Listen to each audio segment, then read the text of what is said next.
Baik Ibu Guru dan teman-teman, sebelum kita memulai pelajaran, mari kita berdoa. Tuhan Yesus, terima kasih karena Engkau telah menjaga kami dari rumah kami masing-masing hingga sampai ke sekolah dengan keadaan sehat dan selamat. Sekarang tiba saatnya kami mau memulai pelajaran, kiranya Tuhan berkati dari awal pertemuan hingga akhir proses belajar mengajar bisa berjalan dengan baik. Ini saja doa dan harapan kami, dalam nama Tuhan Yesus kami berdoa. Amin. Oke, baik, terima kasih Afri. Oke, sebelum kita memulai pembelajaran kita pada saat pagi hari ini, Ibu mau tanya. Di sini anak-anak pernah tidak membaca sebuah cerita? Pernah. Ibu. Cerita apa saja yang anak-anak pernah baca? Cinderella. Terus cerita apa lagi? Kancil dengan buaya. Ada lagi kok. Terus mana? Oke, jadi ada banyak cerita yang anak baca. Selanjutnya pembelajaran kita hari ini kita akan belajar tentang menjelajahi dunia cerita. Jadi kita akan belajar tentang unsur-unsur yang ada di dalam cerita. Jadi unsur-unsur intrinsik. Ya. Oke, selanjutnya kita akan mulai pembelajaran kita pada saat pagi hari ini.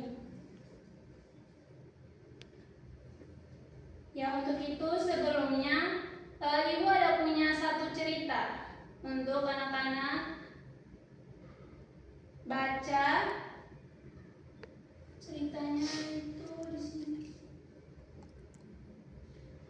Ya. Oke. Ini ada satu contoh cerita tentang dongeng kancil dan buaya. Jadi di sini Ibu minta anak-anak untuk baca dalam hati. Baca, dan setelah itu kalau sudah selesai baca, kasih tahu Ibu supaya kita lanjut materi.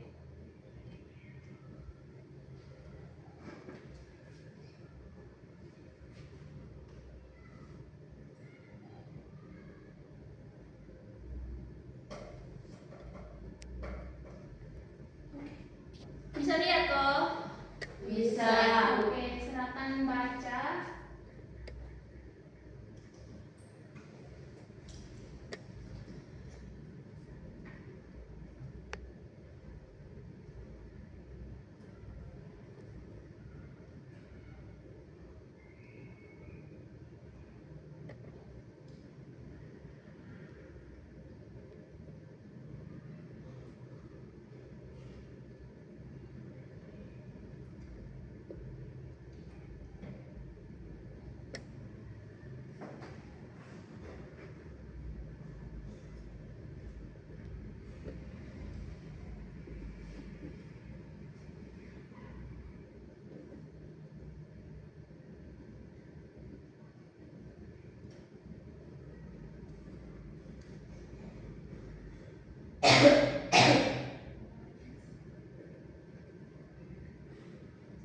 Baca habis kok?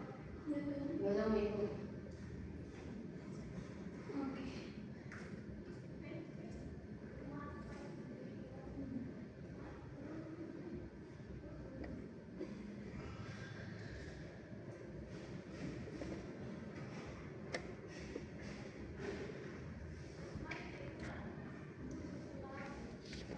Sudah Ibu. Lanjut.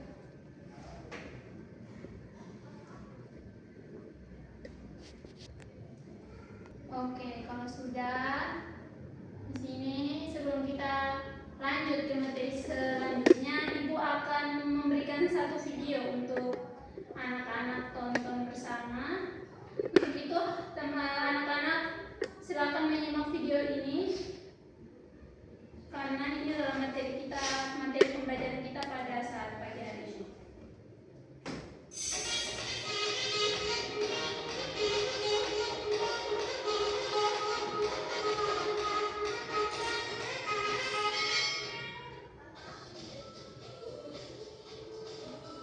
Unsur intrinsik dalam suatu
cerita.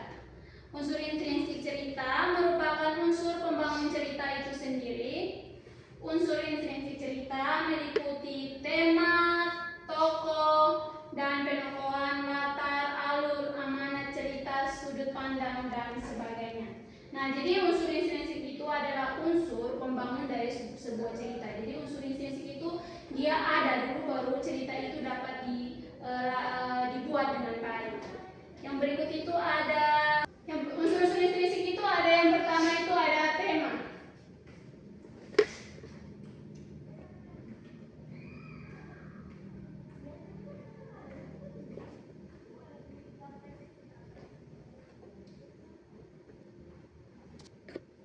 Ya, yang pertama itu ada tema. Nah, tema ini bisa minta satu orang untuk baca tema, pengertian dari tema. Tema adalah landasan utama atau ide pokok yang menjadi dasar cerita. Tema bersifat umum seperti permasalahan di lingkungan, pengalaman pribadi penulis, peristiwa sejarah, dan tensisikan. Contoh persahabatan, petualangan, dan kejujuran. Ya, jadi tema itu adalah sebuah gagasan utama dari sebuah cerita. Jadi contohnya seperti cerita itu tuh dia punya temanya itu tentang apa? Tentang persahabatan kah? Tentang petualangan atau tentang kejujuran. Ya, yang berikut itu ada tokoh dan penokohan. Ada yang satu orang bisa baca pengertian dari tokoh? Tokoh dan penokohan. Tokoh pelaku dalam cerita atau manusia, hewan, atau benda. Berdasarkan perannya, tokoh dibagi menjadi tokoh utama, tokoh tambahan. Tokoh utama merupakan tokoh yang menjadi fokus utama dalam cerita dan biasanya hadir dari awal hingga akhir cerita. Sedangkan tokoh tambahan merupakan tokoh yang umumnya muncul beberapa kali dalam cerita. Tokoh tambahan dapat menjadi pendukung ataupun penentang tokoh utama. Penokohan, gambaran watak atau karakter tokoh dalam cerita atau baik dan jahat, baik atau jahat, pemberani, pemalu, yang digambarkan melalui perilaku atau dialog. Berdasarkan karakternya, tokoh dibagi menjadi protagonis, antagonis, dan tritagonis. Ya, jadi di sini ada yang kedua unsur intrinsik itu ada tokoh dan penokohan. Nah, tokoh ini adalah pelaku dalam sebuah cerita. Nah, tokoh ini dibagi menjadi dua, yaitu tokoh utama dan tokoh tambahan. Nah, tokoh utama itu adalah tokoh yang dia berperan dari awal cerita sampai akhir. Jadi dalam sebuah cerita tuh dia tuh paling muncul terus, dia tidak muncul. Jadi dari awal cerita sampai akhir tuh dia punya nama atau secara orang sebut di dalam sebuah cerita. Sedangkan tokoh tambahan itu dia menjadi pendamping dari tokoh utama. Dia bisa menjadi lawan dari tokoh utama dan bisa juga jadi sahabat atau teman dekat dari si tokoh utama ini. Yang berikut itu ada penokohan. Nah, penokohan itu ada gambaran watak atau karakter seseorang dalam sebuah cerita. Jadi dia punya karakter itu seperti apa dalam cerita, baik atau jahat, atau dia pemalu, atau mungkin dia pemberani dan lain sebagainya. Baik, di sini penokohan itu dia terbagi menjadi tiga, yaitu ada protagonis, antagonis, dan tritagonis ya. Jadi protagonis itu adalah tokoh yang memiliki sifat yang baik, yang lembut, dan lain sebagainya. Sedangkan antagonis itu adalah tokoh yang sifatnya jahat. Sedangkan tritagonis itu dia itu adalah gabungan dari kedua tokoh penokohan tersebut. Yang berikut itu ada alur atau plot. Nah, alur atau plot merupakan rangkaian peristiwa yang terjadi dalam cerita. Bisa maju, mundur, atau campuran. Alur maju disajikan sesuai dengan urutan waktu dari awal ke akhir cerita. Alur mundur dimulai dari akhir cerita ke awal cerita. Alur mundur disebut juga kilas balik. Alur campuran merupakan gabungan antara alur maju dan alur cerita, alur maju dan alur mundur.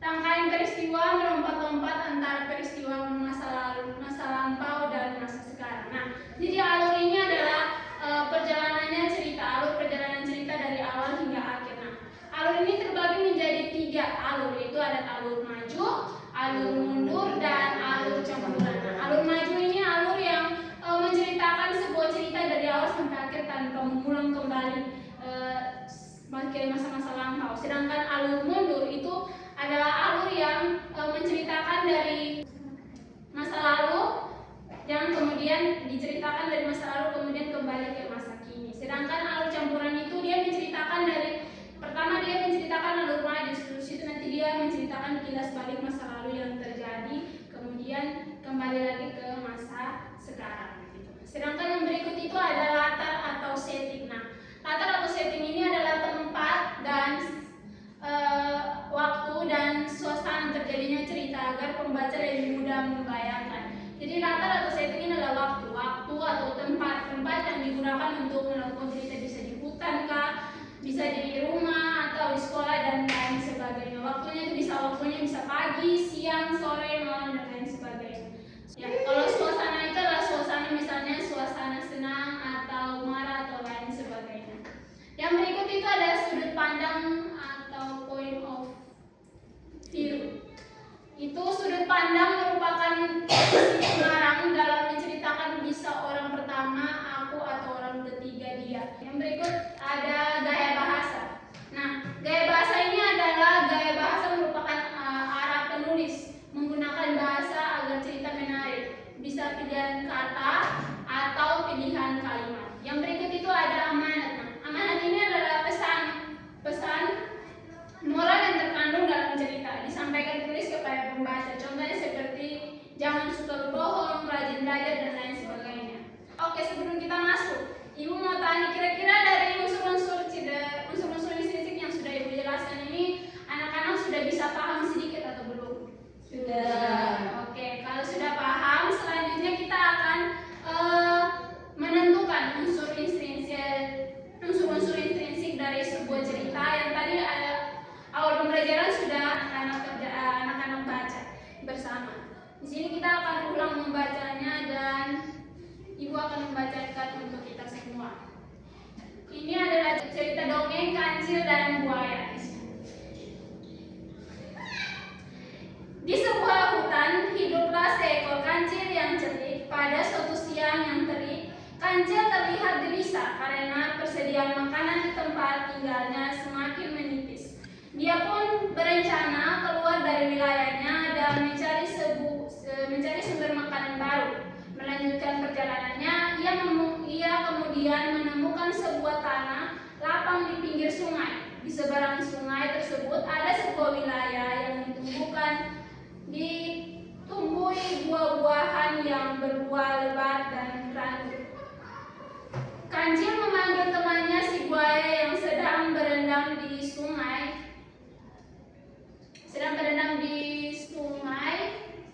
Dia hendak meminta bantuan kepada buaya, namun buaya mengatakan bahwa dirinya sangat lapar dan ingin melahap Kancil. Kancil pun memutar otak, ia berkata bahwa dirinya sangat kurus sehingga tidak sedap untuk disantap.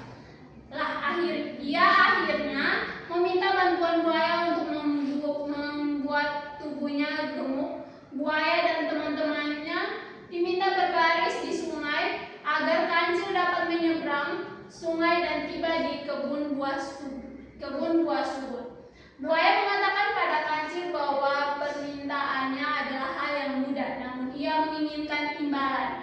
Kancil menawarkan beberapa buah yang ranum untuk buaya dan teman-temannya, namun buaya tidak menginginkan buah. Dia meminta Kancil memanggil kambing atau kancil lain untuk disantap oleh para buaya. Mendengar hal itu, Kancil pun setuju dan berjanji mengabulkan permintaan buaya.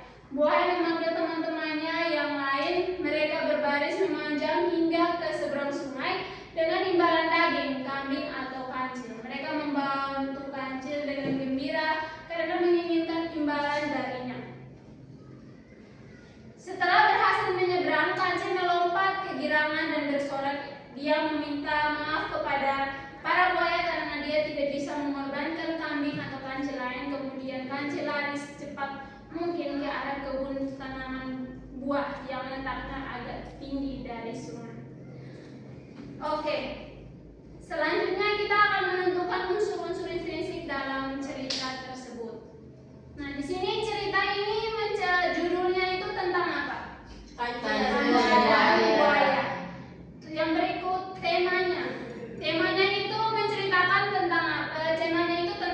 kancil yang terbaik untuk mendapatkan makanan. Oke. Yang berikut tokoh. Tokoh yang terdapat dalam cerita itu siapa saja? Kancil Buaya. Wataknya seperti apa? kancil dari buaya bolong. Ya, yang berikut alur. Alurnya itu alur maju, mundur atau campuran? Maju. Maju. Yang berikut itu adalah latar. Nah, latar atau tempat. Tempat dari sebuah cerita itu tempatnya di mana? Tempatnya di sebuah waktu siang hari suasana Menyenangkan. Oke, yang berikut itu ada moral. Pesan moral yang terkandung dalam cerita itu tuh apa? harus memanfaatkan kecerdasan untuk tujuan yang baik. Tidak boleh meremehkan seseorang yang kecil. Oke, baik. Jadi itu ada beberapa unsur intrinsik dalam cerita Kancil dan Buaya.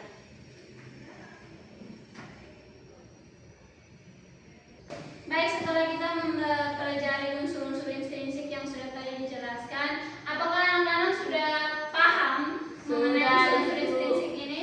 Sudah. Oke, kalau sudah, di sini Ibu punya tugas LKPD yang akan anak-anak kerjakan, yaitu di sini anak-anak akan membaca cerita yang akan Ibu bagi dan anak-anak menentukan unsur intrinsik dari cerita tersebut.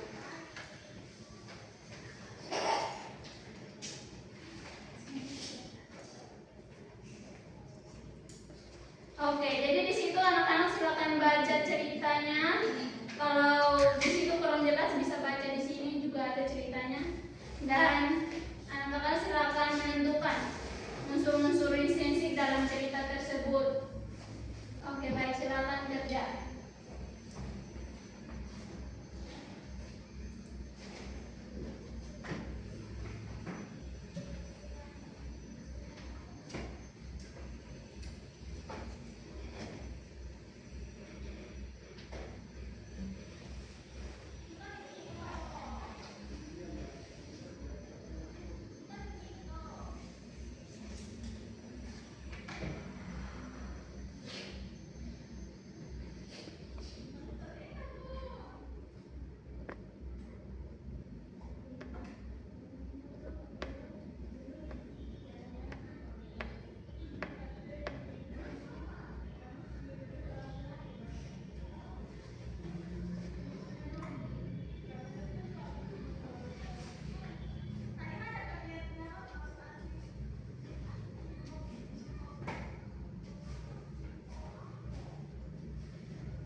Sudah Ibu. Oke, baik, kalau sudah silakan kumpul kembali lembar kerja kalian kepada Ibu untuk Ibu periksa nanti.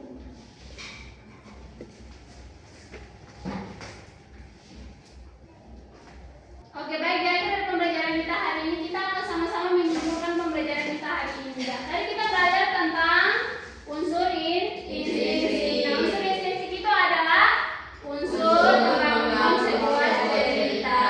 Nah, unsur intrinsik ini ada unsur-unsur intrinsik itu terdiri dari yang pertama itu ada judul, tema, tokoh, penokohan atau latar, alur, latar, dan pesan atau moral yang terkandung dalam cerita tersebut. Oke, baik. Semua sepahamnya? Sudah. Oke, kalau sudah, selanjutnya Ibu punya kuis untuk kita sama-sama belajar bersama. Kemarin Ibu sudah janji kita bawa HP. Anak-anak nggak bawa HP kok? Bawa atau tidak? Oke, kalau bawa, linknya Ibu sudah kirim di grup kita bersama. Jadi silakan anak-anak buka dan kerjakan soal kuis yang Ibu berikan.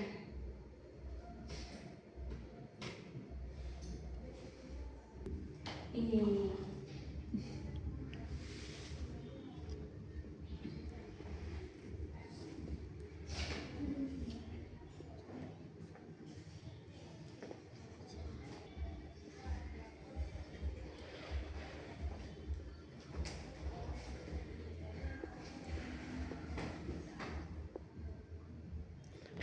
Ibu sudah, Ibu. Oke, kalau sudah semua, selanjutnya Ibu akan berikan tugas. Jadi tugasnya itu nanti anak-anak pulang, anak-anak cari cerita apa saja, terus anak-anak tentukan unsur-unsur isi yang tadi kita belajar bersama tuh, unsur-unsur inspirasi dalam cerita, dan minggu depan dikumpulkan ke Ibu. Oke, selanjutnya. Baik, kita akan mengakhiri pembelajaran kita hari ini dengan doa, dan Ibu minta salah satu murid pimpin kita dalam doa pulang. Silakan siapa yang mau maju pimpin kita dalam doa pulang.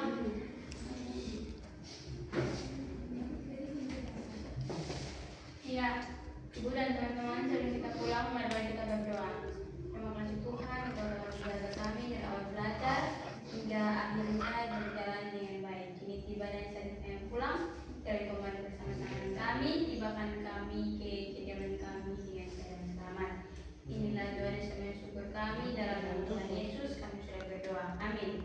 Baik, terima kasih. Amin. Baik, pembelajaran kita sampai di sini dan selamat pagi semua. Siap.